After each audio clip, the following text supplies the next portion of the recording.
먼저 원장 후보자로 지명이 된 것 축하드립니다.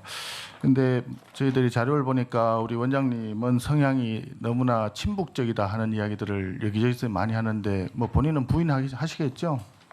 예, 예. 제가 제가 67년 살아왔습니다. 짧게 저 팩트만 확인을 해보겠습니다. 2010년 12월 주간 경향 인터뷰에 참여정부 5년간 북한에 1조 4천억 현물을 지원했다. 그 지원이 북한의 호전성을 줄이고 남북 간 대결을 완화하는 데 효과가 많이 있었다라고 한 거 사실인가요? 기억은 나지 않습니다. 제가 뭐 북한 지원을 잘하게 그러면 해줬기 때문에요. 예, 기억이 안 나요? 예, 기억이 나지 않습니다. 그 본인이 저 차량을 몰면서 딱지 몇 번 뗐는지는 기억하십니까? 예, 이번에 알았습니다. 이번에 알았어요? 아니 한 번 횟수에 대해서 저희들 제가 공직 생활을 굉장히 오래 하고 나왔는데요. 단 한 번도 그런 게 걸리면 오랫동안 기억을 합니다. 그리고 공무원들은 그런 게 걸리면 인사상에 치명적으로 험결로 작용을 하는 거 알고 계시죠? 근데 국정원을 이끄는 수장이 지난번에도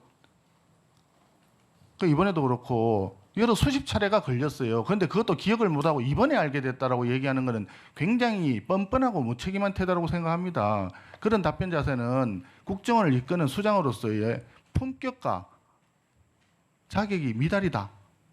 이런 느낌을 국민들한테 준단 말이에요. 안 그렇습니까? 예, 죄송합니다. 저는 횟수에 대해서 이번에 알았다는 뜻이지 제가 그런 과태를 물었다는 건 몰랐다는 뜻은 아니었습니다. 그런 실수가요. 실수도 한두 번 실수라고 하지만 실수가 여러 번 계속해서 일어나면 그건 실수가 아니죠. 원래 성향이 그런 것이고 기존에 있는 법령 자체를 무시한다는 자세를 가지고 있는 거죠. 그런 사람이 국정원장을 했을 때 과연 대한민국 헌법과 법률을 제대로 지켜가면서 대한민국을 보호할 수 있겠느냐. 그런 느낌을 국민들한테 준단 말이에요. 그래서 제가 묻는데 2010년에 이런 인터뷰를 했는 게 전혀 기억이 안 난다고 하시니까 자 그러면 그렇게 대북 현물 지원을 함으로써 남북 간 대결을 완화하는 데 효과가 있었다고 생각합니까? 그 이후에 보세요. 대포동 1호 미사일 발사했죠. 북한 핵무기 보유를 2005년에 선언했습니다.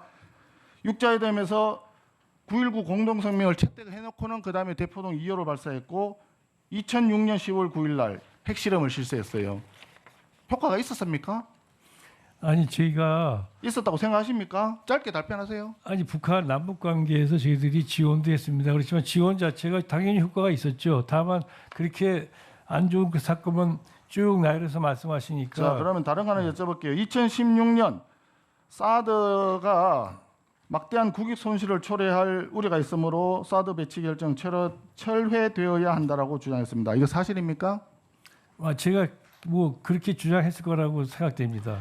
2019년 서울 송파동 송파여성문화회관에서 지소미아는 처음부터 잘못 맺은 것이다. 파괴해야 된다. 이런 말씀하신 것도 사실이죠? 예, 사실입니다. 그러니까요. 이런 사실을 볼 때 국정원장이라는 분은 대한민국의 안보에 대해서 적극적이지 않다라고 하는 것을 국민들이 생각을 하는 거예요. 2010년 한반도 평화 포럼에서는 북한의 천안함 피격에 대해서 우리 사회가 잘못 느끼고 있다. 이렇게 또 말씀하셨어요. 이것도 사실입니까? 기억나지 않습니다. 그러니까 조금 불리한 부분에 대해서는 기억이 나지 않는다. 그런 정도도 기억 못하는 분이 아니 어떻게 15년 전에 것을 아니 대한민국의 정보를 총괄지는 원장 후보자로서 그런 것도 기억 못한다 그러면 자격이 되는 겁니까? 아니 본인이 직접 쓰신 거 아니에요. 아니 제가 말을 갖다가 그래서 말씀드린 거잖아요. 예. 예, 그래서 지금 국민들이 우리 개인적으로 굉장히 훌륭한 분이라고 저는 생각을 하는데 이런 것들이 쌓인 게 곧 그 개인에 대한 평가잖아요. 그 평가를 볼 때 우리 정보원장님은 굉장히 친북적이다. 그렇다면 이런 분이 국정원을 이끄는 수장이 되었을 때 우리 국가정보원이 과연 대한민국을 지키는 기관으로 기능을 할지 아니면 북한의 대남 연락사무소 기능을 하는 그런 기관으로 전락할지 이런 것들을 걱정하게 된다는 말씀이에요. 제가 답변 드려도 되겠습니까? 예, 짧게 말씀하세요. 예, 존경하는 송원석 의원님 질의에 답변 드리겠습니다. 지금 말씀하신 내용들에 대해서는 그것이 왜 친북적인 건지에 대해서 제가 정확하게는 제가 가늠을 못하겠습니다. 다만 제가 국정원장으로 취임하고 또 이 자리에 있는 거는 이 자리에 있는 저와 과거 제가 한 발언에선 저를 물론 비교하실 수 있지만 제가 국정원장으로서 제 소임. 자, 그러면 지금까지 제가 말씀드린 그 내용에 대해서 지금도 같은 생각이십니까? 제가 아니 근데 지금 말씀하시는 것 중에서 지소미아는 한일 간에 이미 합의가 됐고 합의가 된 내용에 대해서 아니, 저희가 약속 자꾸 말 돌리지 마시고요. 지금까지 했는 제가 지적한 사항에 대해서 지금도 똑같은 생각을 가지고 계신지. 이미 그것이 합의가 돼가지고 진행된 거에 대해서는 당연히 지켜야 된다고 생각하기 때문에 생각이 예, 다릅니다. 그러면 예.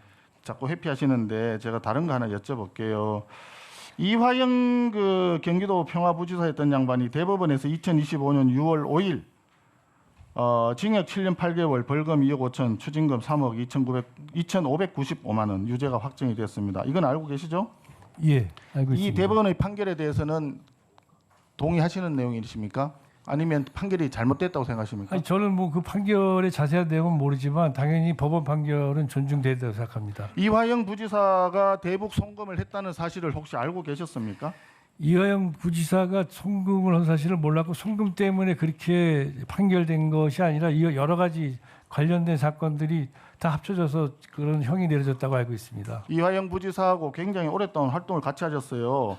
2018년도에 평화시대의 경기도 정책 토론회도 같이 하셨고 2018년도에 10월 4일 평화방북단도 같이 하셨고 평화레디 경기 액션 토크쇼도 하셨고 경기도 평화정책 자문위원회 회의도 2번, 3번 하셨고 2019년에 아시아태평양 평화 번영을 위한 국제대회도 같이 하셨어요. 잘 아시는 분이죠? 제가 경기도 평화정책 자문위원장이었거든요. 잘 아시는 분이죠? 이화영 부지사도 같은 공동 위원장이었기 예. 때문에 그렇게 아는 사이입니다. 근데 예. 아니 개인적으로 잘 아는 사이는 아니고요. 평화정책 일로서. 자문위원장으로서가 아니라 그 네. 이전에도 다른 활동을 같이 하셨다고 아니요. 제가 그 말씀드렸잖아요. 이전에는 같이 활동한 거 잘 없습니다. 모르는 분이다. 아니요, 알지만 같이 활동을 그런 서로 영역이 달랐기 때문에 같이 활동한 적이 없었습니다. 예. 네, 1분 더 주시고 예. 그러면 이화영 부지사가 대북 송금한 거 있잖아요. 불법 송금한 거 이 부분에 대해서 이야기를 들은 바가 없다고 말씀하셨잖아요. 당연히 없습니다. 예. 예. 그럼 왜 그런 이야기도 못 들었을까요? 그렇게 활동을 같이 하는 분이었는데 이렇게 밀접한 관계에 있는 분인데도 불구하고 말을 하지 못할 정도로 이것은 불법이라고 하는 것을 이미 이화영 부지사도 알고 있었고 그리고 그것이 경기도 도지사를 했던 그때 지사까지도 이미 다 알고 있었기 때문에 이게 굉장히 위험한 일이고 불법적인 걸 알고 있었기 때문에 그래서 말씀을 안 드린 거 아닌가. 그렇게 생각하지 않습니다. 그건. 예. 그럼 그때 그 종북 인사들이 그 평화 그 위원회에 많이 있었거든요. 극단 큰곰자리 대표, 통일맞이 뭐 대표, 평화를 만드는 여성의 대표 이런 분들은 다 평택 미군 기지가 전쟁 침략 기지다 뭐 이런 식으로 얘기했어요. 그건 동의하십니까? 그건 동의하지 않지만 그분들을 종북 인사라고 일방적으로 말씀하시는 것도 동의하지 않습니다. 그런데도 위원으로 네, 그래. 네, 꼭 김영진 꼭 하시. 네, 김영진 의원님 짧게 해 주시오. 저는 국정원장 후보자에 대한 인사청문회에 관해서 자질과 능력에 관한 검증, 그다음에 과거 발언에 관한 부분들을 검증하는 거는 유효한데 10년 전, 20년 전 발언을 물어보고 기억하냐 안 하냐 이렇게 초등학교 1+1은 2냐 이거 모르냐 이렇게 물어보는 방식은 저는 아니라고 생각합니다. 두 번째, 말을 쓰면서 좀 적정하게 좀 했으면 좋겠어요. 국정원장 후보자를 대남 연락소장으로 지칭하면서 하는 것 자체는 저는 도저히 수용할 수 없는 겁니다. 윤석열 내란숙의 보호 연락소장입니까? 이렇게 부르면 좋아하지 않잖아요. 동일합니다, 제가 보기에는. 그래서 저는 질의를 해서 비판하고 검증을 하는 건 유효하지만 저는 그 범위 자체가 넌 과도했다고 생각을 하고요. 이 발언에 관해서는 저는 송원석 대표께서 전 사과하는 게 필요하다고 봅니다. 한나라의 국정원장 후보자를 그런 방식으로 지칭하면 여기 올 필요가 없는 것 같아요. 발언 중요해 지금. 아니, 저 목소리를 좀 낮추시고 김영진. 발언 중이라고요. 그래요. 왜 반말하고 그래? 발언 중이라고 했어요. 반말 안 했어요. 위원장한테 예, 예. 발언 끝나고 하세요 그러면. 발언 끝나고 하시라고. 예, 예. 좀 차분하게 좀 좀 해주세요. 지켜보세요. 예, 목소리 낮추시고 예, 서로. 네, 말씀하세요 빨리. 그래요. 저는 이건 사과가 필요한 내용이라고 봅니다. 이 정보위 관련한 운영에 있어서 그런 식으로 지금 후보자를 그렇게 폄훼하고 대납 연락소장을 도대체 수용할 수 있는 언어입니까? 대한민국이 그런 정도로 민주주의 체계와 시스템 그리고 후보자를 추천하는 원칙 이거 자체가 그 정도로 허술한 나라로 지금 송원석 원내대표가 본다는 것에 대해서 저는 도저히 수용할 수 없는 사안이라 위원장께서는 이 문제에 관해서 송원석 원내대표의 사과를 요청드립니다. 이상입니다. 네, 좀 차분하게 하시고 목소리를 좀 지금 다 생중계되고 있으니까 오기라도 송원석 의원님 뭐 너무 대응 이거는 저 얘기를 해야지. 예 그래요 짧게 해주시고 다들 좀 차분하게 네, 우리 저 존경하는 김영전 의원님 평소에 기재위에서도 같이 활동을 많이 하면서 굉장히 우국 충정이 뛰어난 분이라고 잘 알고 있습니다. 말씀 잘 들었고요. 제가 얘기한 것은 우리 국가정보원을 이끌 수장님의 기본적인 인지 체계와 인식 사고 방식의 어떤 프레임이 어떤 건가. 그래서 과거에 어떤 발언을 했느냐. 그게 중요한 거죠. 그게 현재의 어떤 정보원장이라고 하는 분을 만든 그 과거니까. 그래서 말씀드린 거고 분명히 말씀드리지만 국정원이 사실상 북한의 대남 연락기관화 되는 것을 우려한다고 얘기했지 정보원장이 이제 뭐 대남 연락 사무소장이라고 얘기했습니까? 그건 아니라고 보고요. 궁극적으로 제가 말씀드리고 싶은 것은 지금 대한민국의 안보가 굉장히 위중한 상황인데 이런 상황에서 북한과의 관계를 어떻게 보느냐, 국가정보원장이 특히나 그것을 어떤 시각을 가지고 바라보느냐라고 하는 것은 매우 중요한 부분이기 때문에 그 부분에 대한 원장 후보자 인식을 제가 여쭤본 겁니다. 그 부분에 대해서는 오후에도 조금 더 명확하게, 명백하게 입장을 좀 밝혀주시기를 기대합니다. 예 그래요 잠깐 박선영 간사님 무슨 알겠는데 좀 진행합시다 이제. 아예 그만하시고 제가 아니 사실관계하면 더 일이 커질 텐데 그 1분 딱 가지고 정리합시다. 예 너무 좀 1분 주세요 1분. 예, 존경하는 송원석 원내대표님 이 자리에서 인사드립니다. 간사 박선원입니다.